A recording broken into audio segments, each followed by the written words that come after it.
We've just spent an hour with Robert Greene, who's the author of titles such as 48 Laws of Power, The Art of Seduction. He wrote a book with the rapper 50 Cent called The 50th Law, and he's got a new book out called Mastery. Wow, powerful stuff. What'd you think of him, Nick? Very intelligent man, and just concentrated wisdom just flowing from it at all times. You know what I mean? That's the kind of guy I want to be like when I'm 50.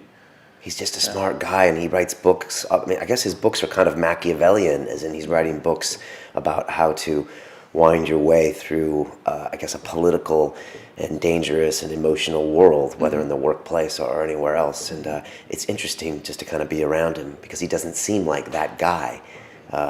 His books seem to focus on telling you how the world is not the way you wish it to be, and how to navigate through it, as you said. And although the message can sometimes be quite difficult to hear, I think there's a lot of truth to them. Yeah, and his latest book is called Mastery. It's actually just out now, and if you want to give that a listen, you can go to audiblepodcast.com/London Real, and you can get a copy for free if you sign up. I'm going to get a copy of that, and I'm actually going to go back and revisit the 48 Laws of Power, and maybe even the Art of Seduction. Machiavellian son of a bitch. So check that out, and yeah, there you go. So if you want a copy of his book, go to Audible and grab it. And right now, here's Robert Greene. Enjoy.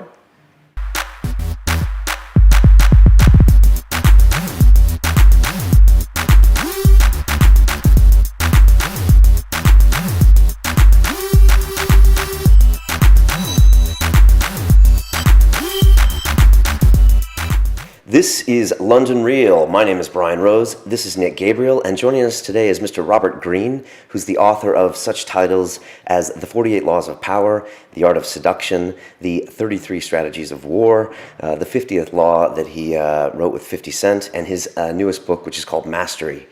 Robert, welcome. Thank you for having me. My pleasure. It's a great privilege to have you here. I was reading your books like 8 years ago. I think I first found out about your books after I read The Game, which I'm sure you have a whole...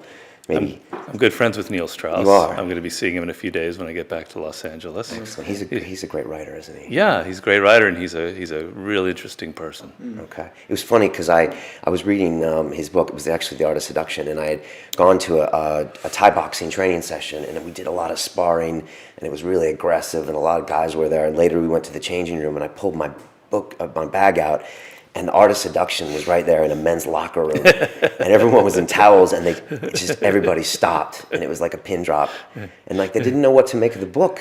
You know, it was like, and I didn't know what to say. I was just like, whatever. But I was wondering, do people know what to make of your book sometimes? Well, on that book, the cover has this sort of pink stripe down the middle. It looks a little bit like a vagina, and so I could understand in the men's locker room it might elicit some weird looks and stuff. Well, the titles tend to be a little bit intimidating.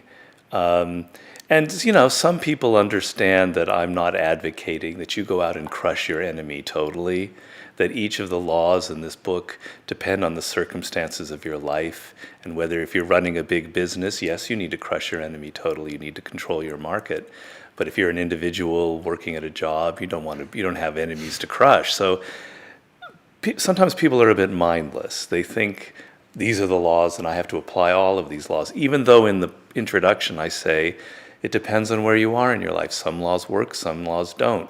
Be a little more Asian and fluid in your thinking. Don't be so formulaic. And so I can't help if people are like that, but I drum it into them in the introductions to each book that you have to approach these books in a little more fluid manner and kind of go with the spirit of them. You mentioned Asian. I mean, how many of your ideas in your books are kind of more Asian influence or East influence as opposed to West? Very much so, because I'm hugely interested, particularly in my first 3 or 4 books, in strategy. And you have kind of an East-West dichotomy when it comes to strategy. The West, militarily, is all about crushing that enemy, bombarding them into the dust, vanquishing them, sort of a Clausewitzian, military strategy of overpowering the enemy. And Asian, I'm generalizing a little bit, but Asian philosophy is much more subtle, much more sophisticated, for hundreds and for thousands of years, the Chinese have had to deal with a much different dynamic than Europe, a dynamic in which there's a lot of civil war potential, and so you have to be. War is like the worst thing that you want. Sun Tzu says war is the last resort. A general that has to resort to war is generally a bad general. You're trying to avoid it. So their whole strategy is using the other means of defeating the enemy, psychological, whatever. So I'm much more interested in that form of warfare than the direct Schwerpunkt kind of military strategy of von Clausewitz. But what I love is people like Napoleon Bonaparte, who exemplifies more of the Asian philosophy. So my books are totally keyed in to the more Asian style of strategy. Wow, that's fascinating. Now, when you talk about the Western form of war, all I have is like images in my mind of the U.S. bombarding Iraq and Afghanistan, and I know they do some psyops and some covert action, but it seems like 5% of it to me. Well, the classic example, which I do in the 33 Strategies of War, is the Vietnam War. There you have the two forms of warfare side by side.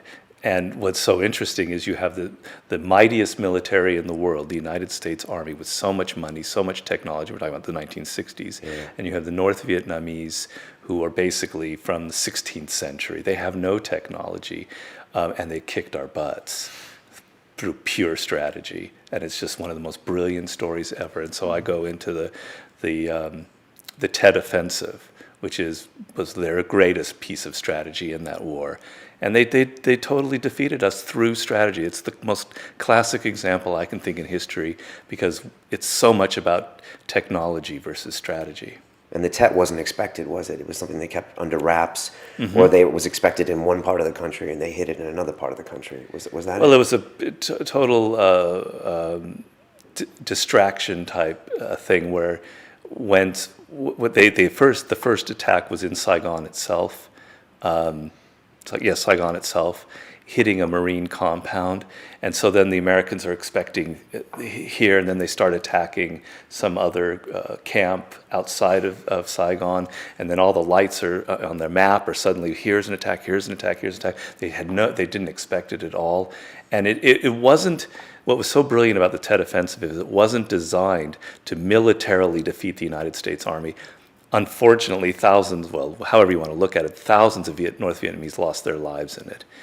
If you just look at it on a battle sense, they didn't really win, but it was designed for politics. It was designed to make the American public turn against the war because they know that politics, that war is a whole strategy. It's not just about winning on the battlefield. It's winning the public opinion. It's winning the political side. And they so diffused the American public's interest in the Vietnam War that it was the turning point, and that's what their whole strategy was. So it was so fluid, so sophisticated. It was like the difference between, have you ever watched Star Trek when Spock would play three-dimensional chess? They were playing three-dimensional chess on the Americans. Cool. I love those old Star Treks, man. No one knows what I'm talking about when I mention those. I love guerrilla warfare. I think it's fascinating, and I think what people never understand is that they know sooner or later you're going to leave, whether it's Afghanistan or Vietnam, and all they have to do is survive. Right. And that's why they ultimately, you could say, will always win, because they need to survive. And that's why when they talk about negotiating with the Taliban, I'm just like, are they really going to negotiate? Because they know sooner or later. And also they're much more motivated than usually the other armies because they're fighting for their own land. They have nothing else to go to. Right? Yeah. Wow, that's crazy. I'm sure you've been asked this question many times, but I have to ask it. I was just wondering what you learned personally from 50 Cent.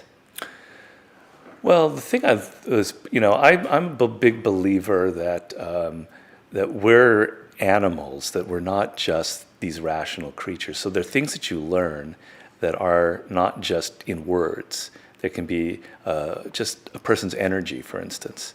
And he, being around him, he's so confident and calm and so full of power. And I would feel like, God, what's wrong with me? I don't feel the same way as he did. It made me realize that even though I write these books and I feel like I kind of use some of the laws, that I don't have that kind of energy that he has. And it made me realize that, I want to aspire to more of that. I want to feel more zen and not so afraid, and realizing it, I can take risks and not worry if I lose here or there. Just he had this really, because he faced death, I think, that's what I write about in the book. You know, he came just inches from dying, and he really should have died. He had a bullet that went through his jaw right here. Yeah. You usually don't survive that. Because he came so close to death, nothing phases him. Now, what can be a more powerful attitude in life that nothing phases you? Mm-hmm. So being around him, I felt like I want to feel like that. Do you think it could just be something as mundane as a function of his testosterone production? I mean, it's been shown that testosterone imbues people with that sort of calm sense of confidence, and testosterone makes you calm. Yeah, that's not usually my experience. Yeah, it's been shown that. Really? Yeah, it's been shown that that's why the alpha male is always the calmest. He's the one most zen. My question was, do you when you first started talking about 50, do you think he was born with it, or do you think it happened after he was shot 12 times and came back? Maybe it's from a it? combination. Or is it part of it that not fake it till you make it? But do you think if he constantly puts himself in that I am powerful mindset, then his self will catch up with that? Does that make sense? Yeah, it does. It's a combination of things. I asked him about this a lot, and he said that because he was a hustler on the streets of Queens, dealing crack cocaine in a very dangerous environment in the 1990s, 80s. He said that he felt like he had this ambition gene that other people didn't have, that he was born with an incredible amount of ambition to get out of the hood and to get out of the hustling racket, and that other hustlers might have had aggression and that testosterone, but they didn't have the ambition that he had. And he claimed that his mother, he inherited it from his mother. His mother died when he was 15. She was murdered. She was a dealer herself. She was also, he says, she was a lesbian, although not completely because she had him. She was like this really aggressive, ambitious woman, and he thinks he got it from her. Now, I don't ascribe necessarily completely to that belief. I don't think something like that is genetic. I think there's a mix of things and qualities. And he found his way into hustling, and he saw a way out, which was music, and he grabbed it, etc. I think it's more that he had what I call this kind of deep connection to what makes him different from other people. Right? Mm-hmm. So he always, even when he was dealing drugs, he didn't want to deal drugs. He wanted to be a businessman. I'm not a drug dealer. I'm an entrepreneur. Mm-hmm. I don't know where that comes from. So it's just pure speculation. But it's a mix of maybe an extra gene in there of more drive, but also he's more connected to who he is, and he's a little bit smarter about how to get there. That's fascinating. A theme of our show is kind of being aware of your own consciousness and why you do things the way you do it. Why do you want to get money? What's the real motivation? And I was wondering, do you find with powerful and successful people that they have a way, like 50, of like reflecting on themselves and seeing like, why does this motivate me? Yes, very much so. And that's a huge part of the power game. That's a theme in all of my books, is the ability to reflect on yourself and to see yourself as if you're looking at another person. Mm-hmm. And to be incredibly self-aware, and how it operates in your daily life is, for instance, you do something and it's a failure, you lose, or the other person wins, or you didn't succeed in whatever capacity that is. Now, most people get emotional. They go, "Fuck, man, that was just that." I'm sorry, I can talk. Whatever. That other person screwed me. They get all keyed up in the moment. Right. And they don't learn the lesson. Powerful people, whether it's power, seduction, war, mastery, 50, they take a step back, and they get angry in the moment like I do, like 50 does, and they take a step back and they go, "Oh, wait a minute. Maybe maybe I caused this problem, or maybe I have to step back and analyze rationally what that other person did. Or I had success, but maybe why I had success was a bit of luck, and I can't just repeat that." That ability to step back and look at yourself and be aware, that's the cutting edge between someone who can get there and someone who can't. That's interesting. And mastery, to me, is all about that. Can you explain mastery or the concept of how that leads into your latest book? Well, this book it's not about how to be good at something, it's how to be great and how to be the ultimate. It's whatever it is you do. And I've been studying people like Napoleon, Louis XIV, 50 Cent. I've been a business consultant for several years now. And I noticed that these people reach a level of intelligence that's superior to other people. It's not an intellectual intelligence, it's a practical intelligence. They know their field so well, they've been doing it for so long, that they have what I call a fingertip feel or high-level intuition. And that's mastery, and I explained to you where it comes from. It's the ultimate intelligence you can have. If it's in jiu-jitsu, you've been doing it for 10, 20 years, you're not even thinking. You know exactly what's happening. You can read the mind of your opponent, right? Mm-hmm. I have in the book, one of the masters that I interviewed is a man named Freddie Roach. Are you familiar with Freddie Roach? Yeah, sure. He's a boxing trainer of Manny Pacquiao Yes, and many other he has greats. a gym in Hollywood. It's very famous. Right. Okay, take Freddie Roach. His father was a boxer, so he gets Freddie into boxing when he's 6 years old. He's training day and night boxing at the age of 6 to 18. And then he becomes a professional boxer. For 8 years, he's a pro. He fights over 50 fights, which is a fight every 2 months, which is a pretty heavy schedule. And he's a gym rat. So between the age of 6 and 26, when he retires from boxing because he got hit too much, you could add up the hours and the insane amount of experience this man has in boxing. Then he's out of boxing, he's wandering around Vegas, he's depressed, he's drinking a lot, he has a bad job.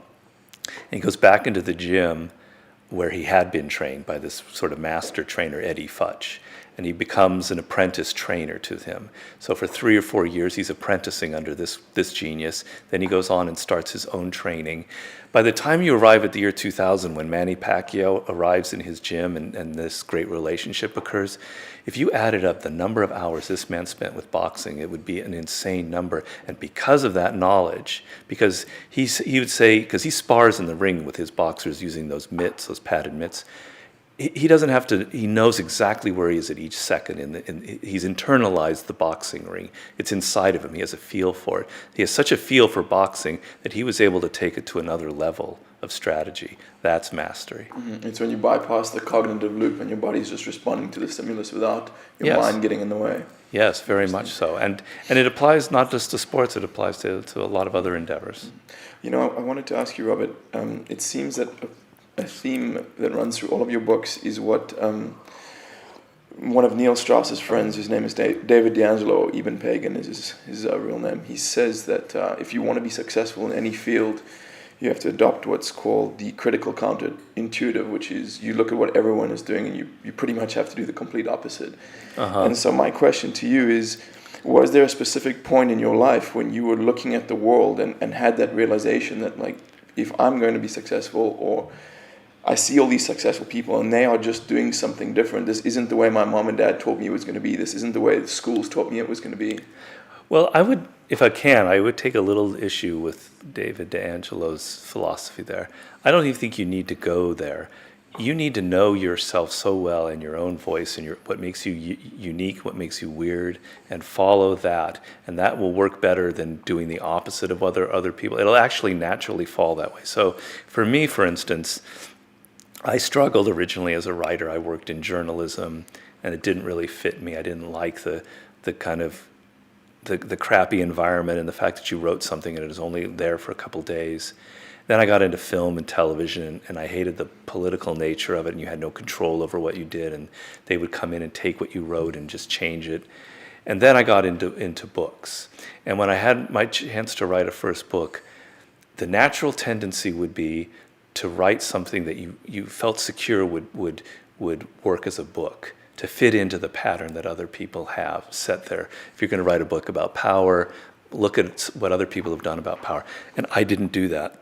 I made a very strange book that was a huge risk. It has a structure that no other, you can't tell me any other book you know that has a structure like that. I created my own structure with the things on the margins, with the stories and the interpretation and the images. And that's because I was either going to do what I wanted to do and die trying, but I'm not going to write a cookie cutter book on power.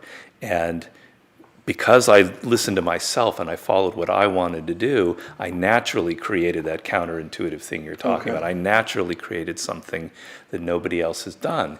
And if people would only do that in their own ventures and stop being such conformists, they would find their way to what you're talking about. That's a great answer. Thank you for that. You were telling someone, I listened to you on an interview, and you said that a lot of people kind of plow ahead in their 20s and 30s and try to go down these conformist routes. Yeah. And it's easy, and they're young, and they're making money, and then sometimes they get into their late 30s and 40s, and then they have this realization, which maybe I did. I left a job in finance about 2 years ago after 10 years of doing it, where they're like, wait a second, this isn't what I want, because I never tried to figure out who I am. How old are you now? I'm 41. Wow. See, Yeah. that's a great story. I mean, people asking me that all the time in talks lately. Oh, well, is it too late for me? And I always say, late 30s, you're fine. Early 40s, you're still okay. Maybe in your 50s and 60s, it's starting to get a little bit late. But the great thing about the internet and this new environment that we're in, that you now have the chance to follow more of what you wanted to follow, right? If 15 years ago, you wouldn't have been able to do this. You would have had to go through the mainstream media thing. If you want to have a radio or television show, forget about it. You would have had to play the game on their terms. Now you can play it on your terms. So what I'm telling people is, there's a new world out there. The new world is much more democratic, and thank God. And the barriers to entry aren't what they used to be.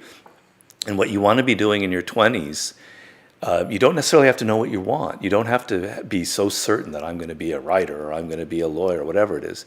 Actually, it's better to loosen up a little bit and experiment with the things that you're interested in and develop skills in whatever it is. I don't know what field you were in, but I'm sure you developed some kind of skills that you're using now, right? Yeah, I am. I agree. I can't say that I did the wrong thing, because I did develop a bunch of skills, but I think I was following a path that wasn't necessarily true to myself. Right. And now you feel like you're on the right path? Definitely.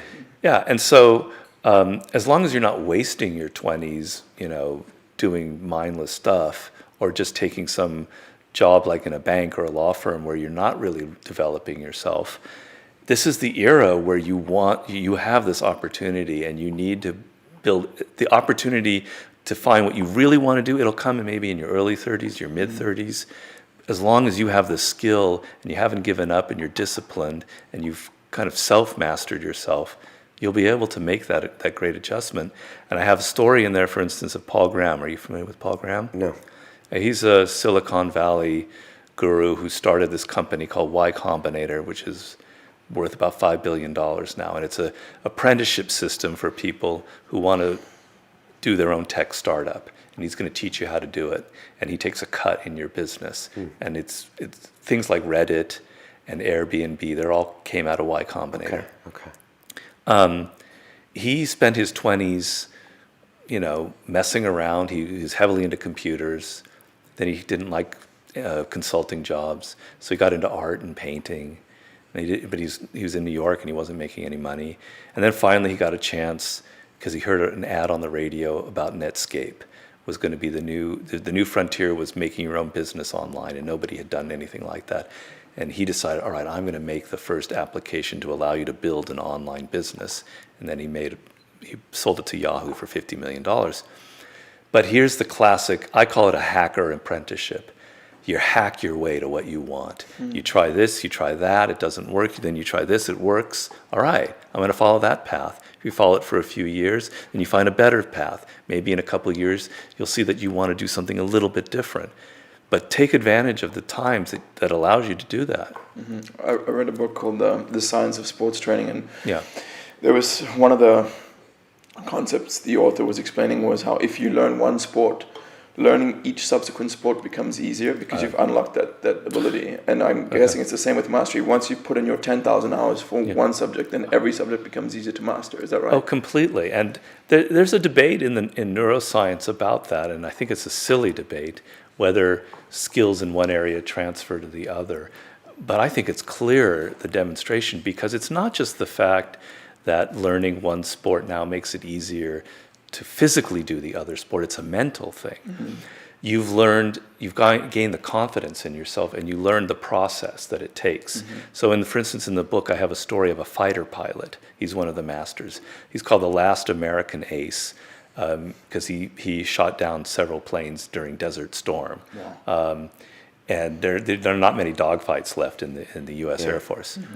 And his story was, he's Cesar Rodriguez. He's sort of this short, squat Mexican. I think he's from Puerto Rico, but he's American. And he went into flying, and he was not a golden boy. The golden boys were these guys who just had a feel for flying. They were fearless. The physical process didn't bother them because it's pretty rough. Mm-hmm. And they just had a video game type feel for it. Okay. And he wasn't. He was like, it was driving him crazy. He would get panicky. He said he felt like the plane was beating him up every time because it is physically demanding. And all he did was he remembered he was a quarterback in high school. And the same thing happened in high school where I can't do this. I'm not physically gifted. I'm short. I'm not. And he just overcame it by practice. He learned. He got smarter than other people. He devoted more hours. And he did the same thing when he went to fighter pilot school. He just practiced harder than anyone else because he trusted the process that when you repeat something often enough, the brain likes that, and you learn it, and it becomes automatic, and it leads to something else, and something else, something else. So learning any skill brings you that confidence and develops that pattern of how repetition can become a powerful thing. Mm-hmm. Hard work trumps talent every single time, pretty much. I'm a huge believer in that, and I want to debunk the myth that it's all about being born with a high IQ or mommy and daddy sends me to the right school. Every story in the book is pretty much about someone who's more persistent than others. So I even make the case that Albert Einstein, and he says it himself, he was simply more persistent. He spent 10 years meditating one problem, and he cracked it. Thomas Edison was this insane, persistent person who basically invented electric light as we know it now, with the most incredible, laborious, tedious process. But he wanted to crack this problem, and nothing would stop him. So hard work definitely trumps anything else. What are your thoughts on this, Brian? When Nick mentioned this 10,000 hour phrase that you hear a lot, I was just curious of your thoughts on that. Do you think it is simply the 10,000 hours? Because it sounds like Freddie Roach spent more than 10,000 hours. He did 20, 30,000 hours. Okay. And my book is more about the 20,000, what happens to you after 20,000 hours. Look, it's been statistically, studies have done it. It's a fact. The 10,000 hour thing is an amazing idea because they did these studies and they showed that people in chess and music and some sports, after essentially 10,000 hours, give or take 500 here or there, the brain is now operating on a different level. It knows it so well that you see a change in people playing chess, and they've demonstrated it. There's no argument. The 10,000 hour rule exists, and I believe in it. So the idea is people, even Mozart, went through 10,000 hours before he became a really great musician. There's no way you're going to go around it. In other words, there's no shortcut. There's no way that you're born brilliant and you only need 2,000 hours. It's been shown, no, you need the 10,000 hours. But I maintain that if you follow something that you love, then the 10,000 hours doesn't feel like boredom. You're able to push past the initial barriers, the initial obstacles of the tedious nature of it. And it's easier to have the patience to go through the repetition. If you're not doing something that you love, you're never even going to get to the 10,000 hours. You're never going to get there because you're going to tune out. So I go on and I try and describe what happens at 20,000 hours, but that's mastery.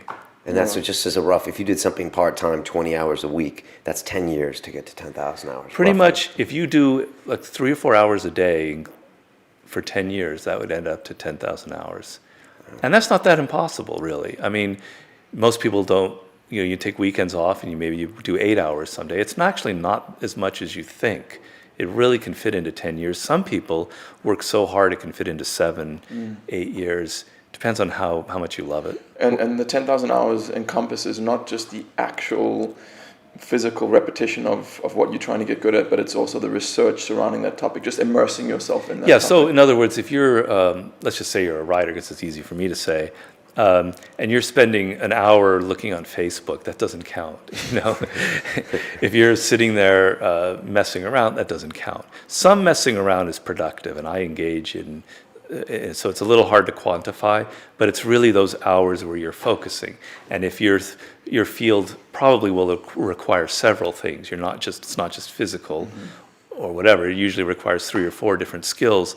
If you're focusing and paying attention to the skills and things that are required for that field, that will count towards the 10,000 hours. What have you mastered in your life? Well, I think pretty much what I'm doing, and it was interesting. because here I'm writing a book about mastery, and at one point in the process, I've written the first 4 chapters. There's 6 chapters. I've written the first 4 in the introduction, and the publishers are getting really antsy because I'm really late in delivering it, and we wanted to publish it in the fall this year. And they say, look, we're going to have to cancel this project or delay it, unless you finish the whole book in 10 weeks. And first, I was physically exhausted at that point, and second of all, these were the 2 longest chapters in the book with massive amounts of research to combine, to collate. I can't do this in 10 weeks. So I go through this sort of anger. I'm yelling at my agent. I'm really pissed. I've made them a lot of money with the 48 Laws of Power. How dare they treat me like this? Then the second or third day reality starts to sink in. Well, I don't really have any control. I can get angry, but look, I've already wasted a day being angry. By the third day, I gave in. All right, I'm going to try it, because I had no choice. And I pulled it off. I turned it in like 5 minutes before midnight on the deadline. But I tell you, by the time I had worked so hard, I was on another level. And now I feel like I've mastered it. Because the intensity of that experience, by the 5 weeks into it, and I was sitting there writing about high-level intuition, ideas were coming to me out of nowhere. The pressure had made me experience what I was writing about. So not all hours are equal. There could be an argument for that. Very, very much so. Mm-hmm. And I make the case that 5 hours of intense work all in a row has more value than 5 hours stretched out over 2 days or 3 days. The mind works better at that intense level. Mm-hmm. The mind is a focusing machine. It thrives off of focus, and the more you focus on something, the more you get a grasp on what it really is. Mm-hmm. And it's not easy to do that if you're breaking it up into here, there, and there. 10 years of Einstein working on the theory of special relativity is not the same as 10 years of a physics student who's 15 years old. It was the intensity of it that matters.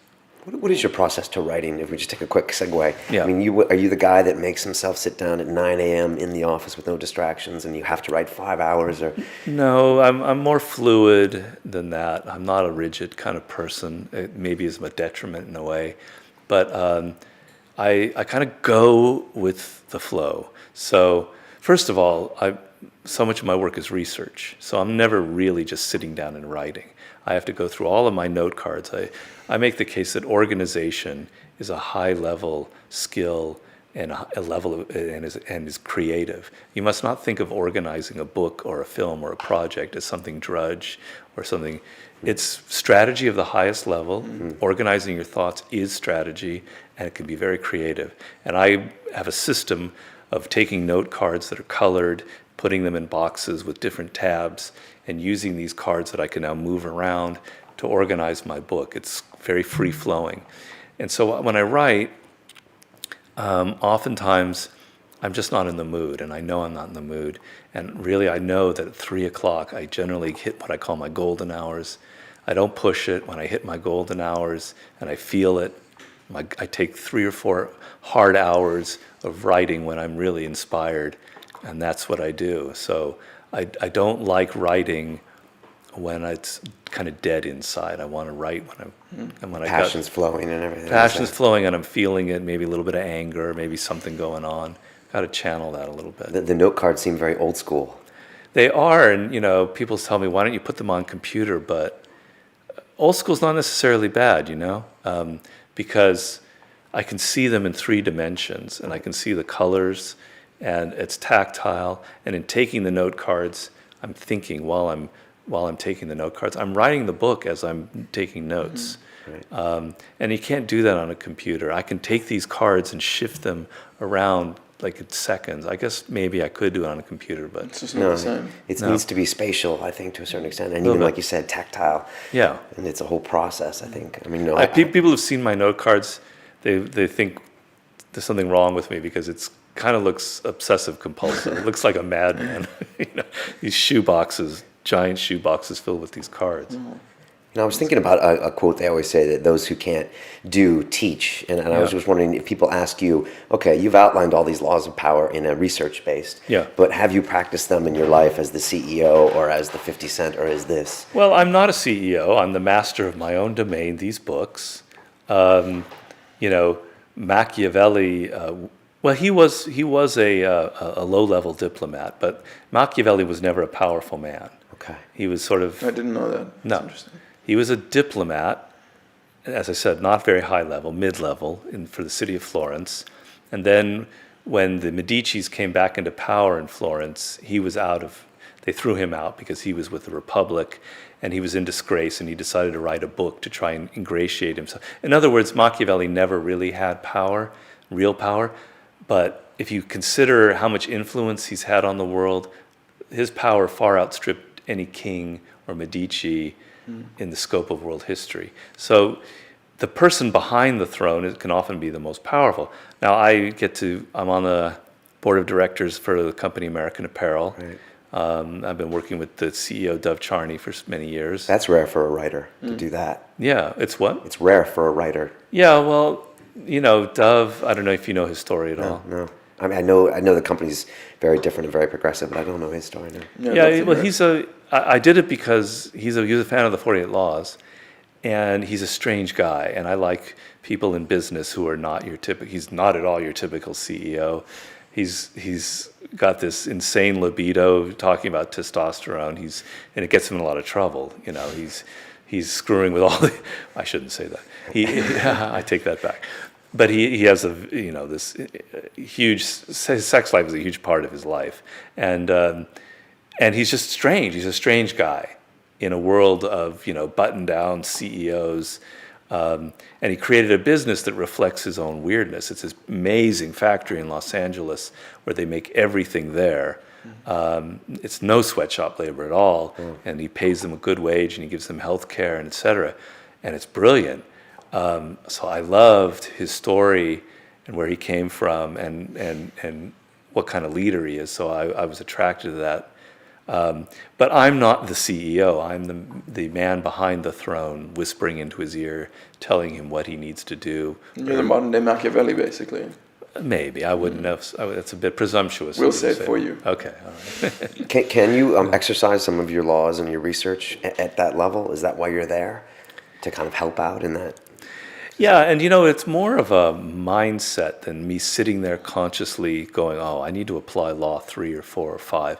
So being on the board of directors, for instance, and being an outsider, because most of the people on a board are insiders, they would get all panicky about this new scandal or this report or this degree of debt that we're not making enough money here or there. And I was always now come on, let's look at the larger picture. Stop panicking. Stop worrying stop reacting to everything, and think about where you're headed a couple of years down the line. And let's get the house in order and everything settled down, and not be so driven by the quarterly report. And Dove has followed that, and we're totally going in the right direction now. So it's more like a mindset and a philosophy of being strategic and not being so reactive and emotional. Don't you notice that, Brian, that successful people are very much more big picture people than those who focus on the minutiae of every little cog in the machine? I don't know. I haven't thought about it, but I mean, you could say, Jeff Bezos does that. Focuses on the minutiae. So, or doesn't he get people to do that for him? Maybe he does. I don't know. I hadn't thought about that. Is that something that you seeked out as far as that position, or is that something that found you? It found me, which is like how most things are with me in life. They find me, and if I like it, I take it. If I don't like it, I don't take it. So I was reading on your wiki page, apparently you had 80 jobs, if I'm not mistaken. Yes, I did. I left college and I went and lived in Europe for a couple of years, and I bummed around and I did construction work and dishwasher, and I worked in a hotel as a receptionist, and I taught English. I just did everything. Were you ever concerned that maybe things weren't coming together? Did you ever think? I wasn't so concerned. I was a little bit concerned. My parents were really concerned. They were quite concerned. By the time I was in my mid-30s, they were wondering about me. But I knew I wanted to write, and I'd get depressed because I hadn't found what I wanted to do, but I never gave up. I really never gave up. And so when the opportunity came to write a book, I was so ready.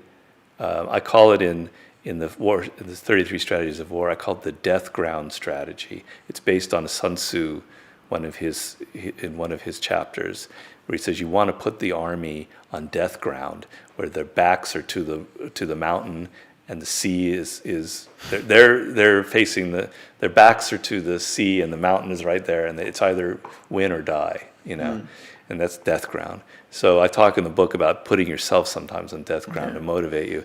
And by the time that book came, opportunity, I was on death ground because it was either make this book work or go back to sucky Hollywood jobs. Right. So I wasn't going to let that happen, I think a great story. It's almost an immigrant mentality we talk about sometimes on the show. I mean, I'm an immigrant here, so is Nick. It's like when you come to this city, you don't have a home you can go to. And if you do go home, you're almost like you're failing by going back to Hollywood, maybe for you. And so you kind of are forced to kind of do or die.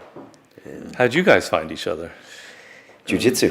Oh. Yeah. Here in London? In London, yeah. Oh. Of all crazy places. That's something I wanted to ask you. What did you learn from Europe as your experiences when you were over here working? I learned the art of seduction. Okay, you've got to expound on that. Well, I was working in a hotel in Paris where all the models stayed. This is in the 80s. And there was this man who would come there. He was this tall Brazilian guy named Eduardo, very handsome.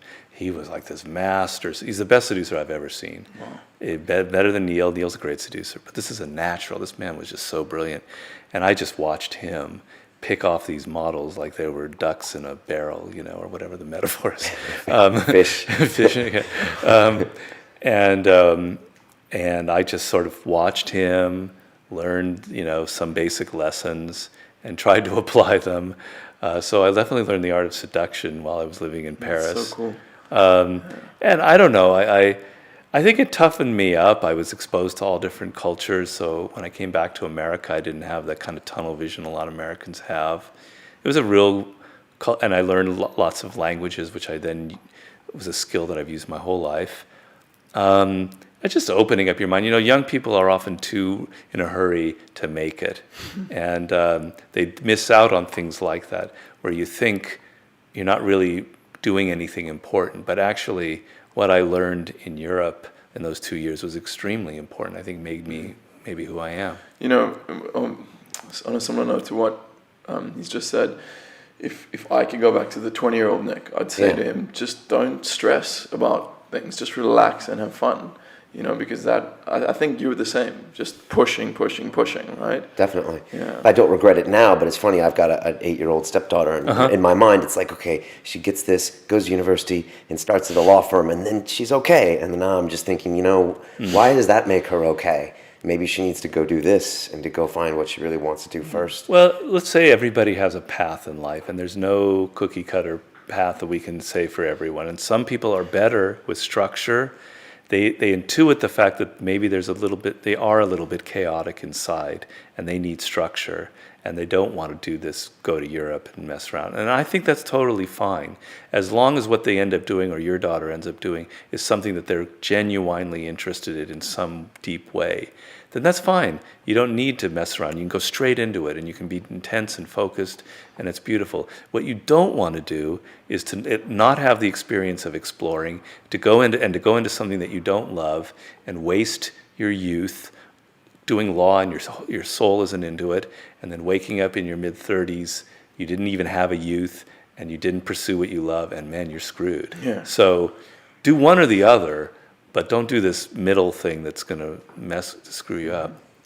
One thing that we discuss a lot on London Real, and that's to a certain extent psychedelics, and how they can be a way to get in touch with your own consciousness and what you want. And Nick and I documented before and after we drank ayahuasca. We were terrified before, and we talked about it afterwards. And it's something that we seem to kind of run into a bit. And I was just curious on your thoughts on psychedelics, and if they have a way of. That's a great question, because I did a lot of psychedelics. Oh, really? Okay. I didn't know what you were going to say. Now it's on the internet. Well, I went to Berkeley in the mid '70s, and that pretty much says it all. That's part of your degree, Is it? And but before that, I was doing LSD in high school. In high school? Oh yeah. Wow. It was the era, was and Los Angeles, I too. did a lot of. My favorite was peyote. Because it was Why? the thing of the era. Oh man, it's the greatest thing. It's unbelievable. I was heavily into Carlos Castaneda. I don't know if he's still popular now. Yeah, I've read a couple The of his Don books, Juan yeah. stories, which I thought were amazing. And there's a lot of mescaline and peyote in those. It's this Indian, I don't know if you know what they are, these buttons that come off cactus that American Indians eat as a religious ritual, and it's a very mystical drug, but it's also kind of rough because it can make you sick. And you have to go through the sickness, and then you hallucinate, but it's a very mellow hallucination. It's very powerful. You never panic. It's a wonderful thing. Anyway, I feel like that opened my mind to something that I have no regrets. I couldn't do it now because I'm too neurotic. It's I don't have the openness that I had when I was young, but I have it completely opened my mind to thoughts that are very important to me now. And it's funny because I'm reading, like, I was just read the Steve Jobs biography, and he was doing all kinds of psychedelics, and look where he ended up. I think it can be a very creative tool, and it can open up your mind. It can be dangerous if you go too far, but hey, I'm all for psychedelics. I don't think there's anything wrong with them. That's cool. Wow, I didn't expect No, that I didn't answer. expect it. Yeah, that's very. Yeah, I mean, I did mushrooms, you name it. And you're a Buddhist now, is that correct? Well, I practice Zen meditation, which involves researching and reading about Buddhism, because it is a form of Buddhism. But Zen is more than that. It's more than, it's not a religion in the sense of these are rich dogma that you have to learn and kind of memorize. It's this philosophy where everything has to be real in the moment and has to be alive. And you're not thinking Zen, you're like feeling it and living it. And it's not easy to get to that point Not at because all. we tend to intellectualize everything. So it's not just a form of Buddhism, it's a whole way of looking at the world that I think is just really beautiful. I've been doing it for a couple of years now, and it's helped me a lot.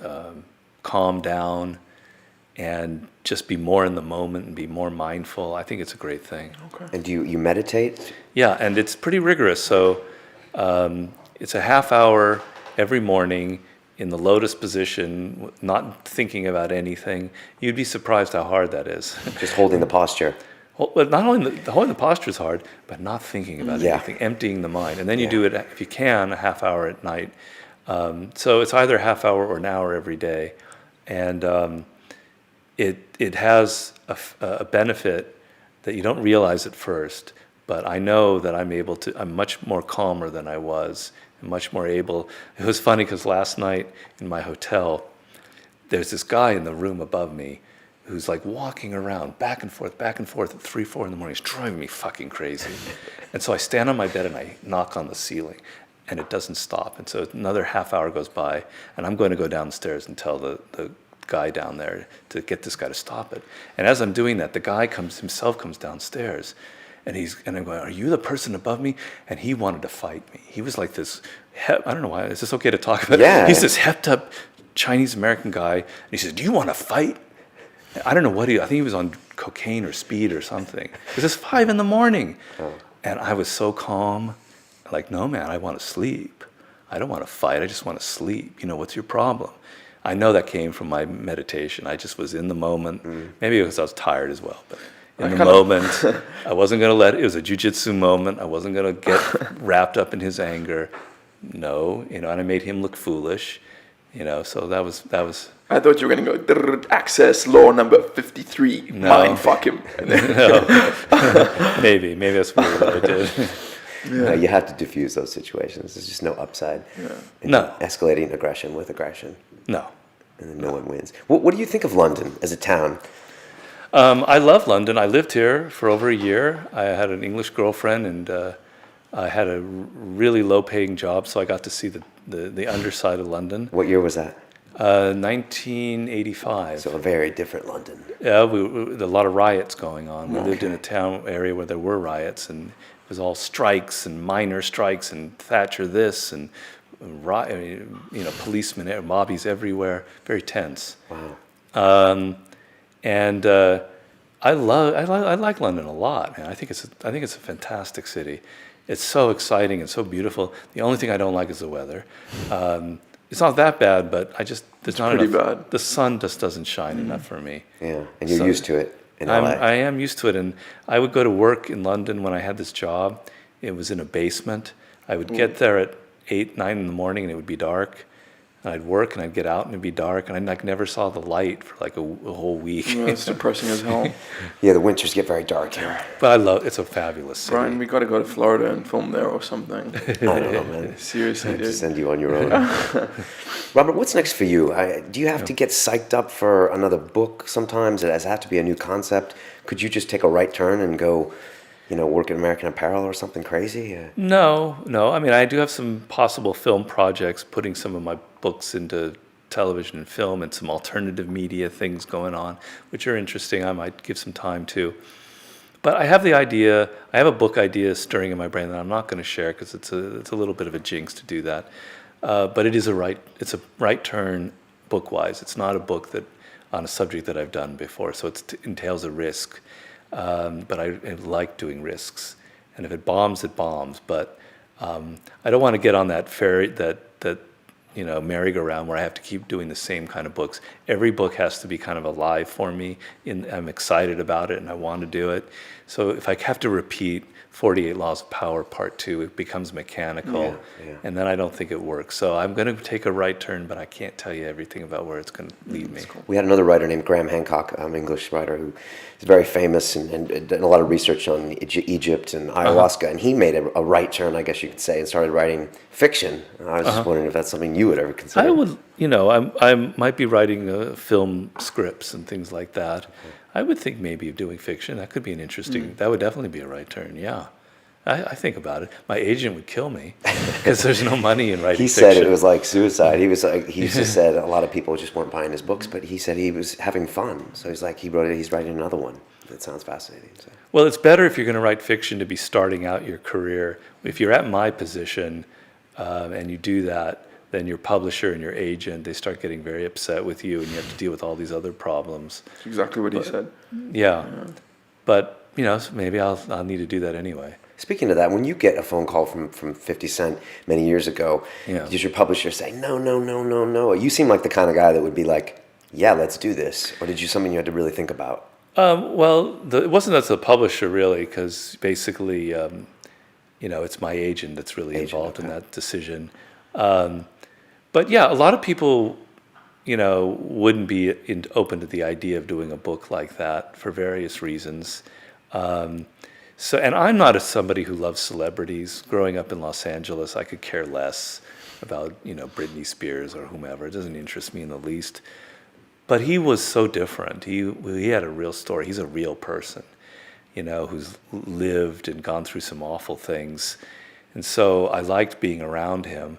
And so when it came out to doing a book, I took the risk, and, my agent was fine with it. And the other benefit is now I have my name associated with him. So it's a good marketing ploy as well. I can always talk about him.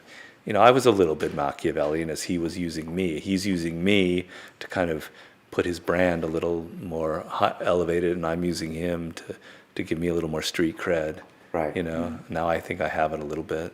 Definitely. So, and he was moving into book writing, which was quite a diversification for him at the time. Well, he did a great book, From Pieces to Weight. I recommend that book. Oh, I've read it. Yeah, it's a great book. Very good. I think it's awesome. The thing is, I read that book, which is fantastic, but then I went and saw the movie, and I wanted the movie to be the book. The movie and it is not good. Yeah, I didn't like the movie. But the book, I recommend everyone out there, From Pieces to Weight. It's not bad. It's actually really quite. It's very good. It's very well compelling. written too. Yeah. Did he write that himself? No. Okay. It's the same thing.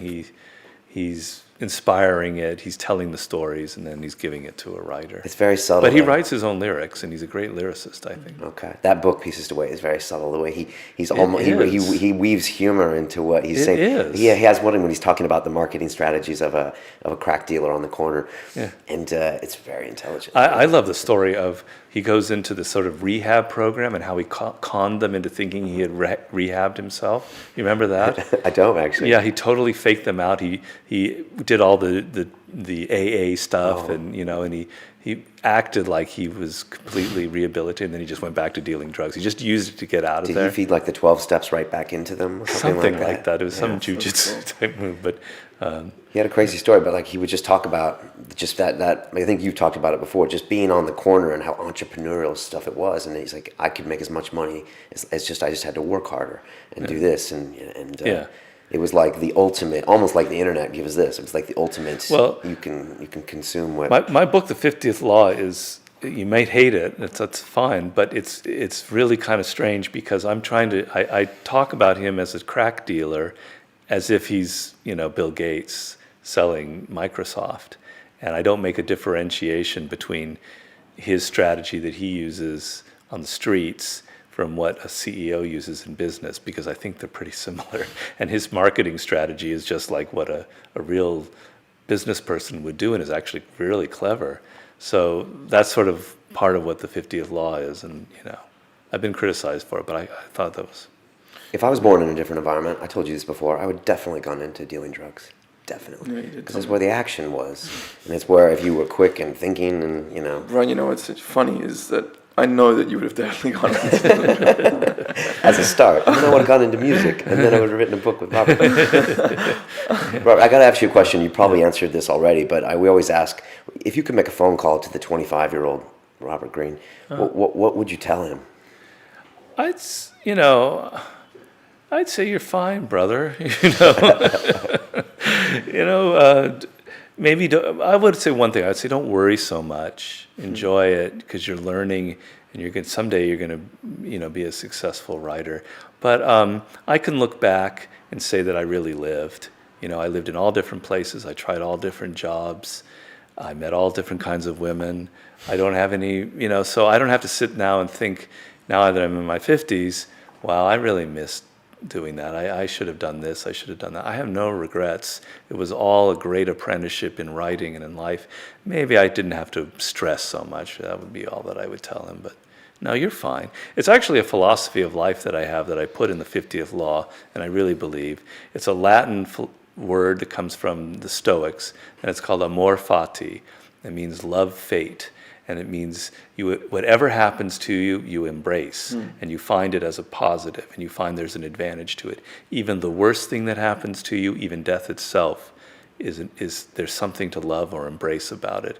And it's a really powerful philosophy, and I describe it in the 50th Law, and I kind of like to apply it to my own life. It's so similar to the concept of just letting go. That's the hardest thing to do in life, is just let go, because we think we're in control. We think we have this ability to control our surroundings and our circumstances, but our locus of control, our radius of control is so tiny. That's right. Yeah. So you said recently, everything will be all right in the end. If it's not all right, then it's not yet the end. Yeah. Oh, really? That's a nice. cool quote, yeah. Who said that?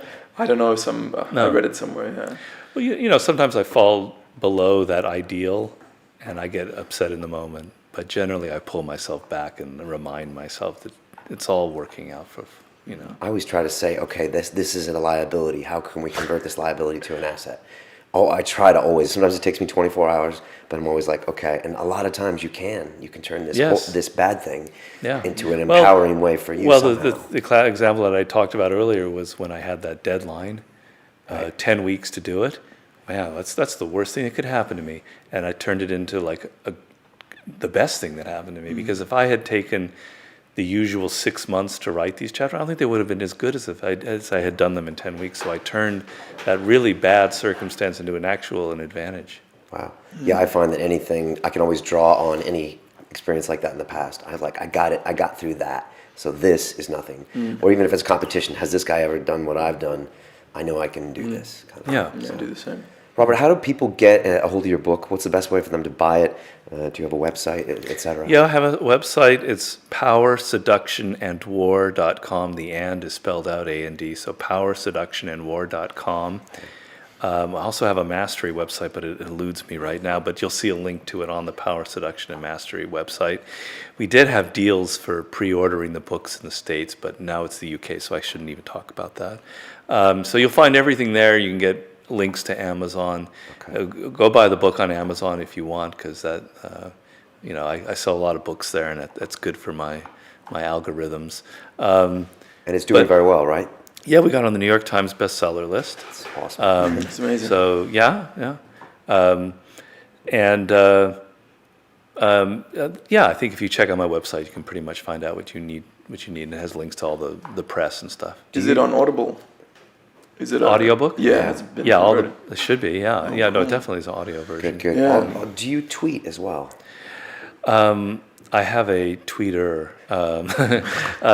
I do sometimes, but I haven't quite gotten the hang of it. I gotta figure that out after I get back to Los Angeles. You can master Twitter, but it takes You've 10,000 mastered hours. Twitter. You have? It sounds simple, 140 characters, but it's actually very nuanced. Quite zen. Maybe I How to need to use it. look at your tweets to figure it out. Yeah, we'll talk about this after. A good tweet is like a haiku, right? It's like a very beautiful Yeah, poetic no, thing. it is. My problem is I'm really kind of long-winded. Okay. I take like a paragraph, and and it's not enough, and I just can't fit it into that 140. We'll find thing. some way to take that liability and turn it into an asset. Okay. I'm All sure right. we can. Yeah. Robert, thanks so much for coming on. Yeah. Oh, Thank thank you you. so My much. my pleasure. It was great. I really liked it. It was It's excellent wonderful. fun. I can't wait to read a copy of it. I think I'm actually going to download it on audio. What? Oh, Mastery? Yeah. And Okay. listen to it. And you also have the e-version if you want. Okay, for Kindle. Yeah, Right. I think I'm gonna go Audible as well. I still haven't read Art of Seduction. Oh, really? Yeah, really excited to read that. Yeah. That's fantastic. Fantastic. Good. For anyone listening to this on iTunes, if you want to come and watch ours and see the extremely good-looking Robert Greene, you can come on YouTube. The channel is London Real TV. We're also on Facebook under London Real. We're going to have pictures with Robert, and we're on Twitter as well. So come check us out. Great. And if you're on iTunes now, if you could just click and write us a quick review, we would love that. So thanks, Fantastic. Robert. Thanks so much. Thanks It so was great. much. Great, Thanks. man. And until then, It's about the journey. indeed. Thanks, guys. Welcome to London. Got City we come. That every success in music, in film, in life is a team. Very rarely does anybody ever achieve anything on their own. There's no I in team, but there's a you in cunt. But if you are unlikable, you can have the greatest talent in the world, but no one's going to buy your records. Go and play in front of an audience.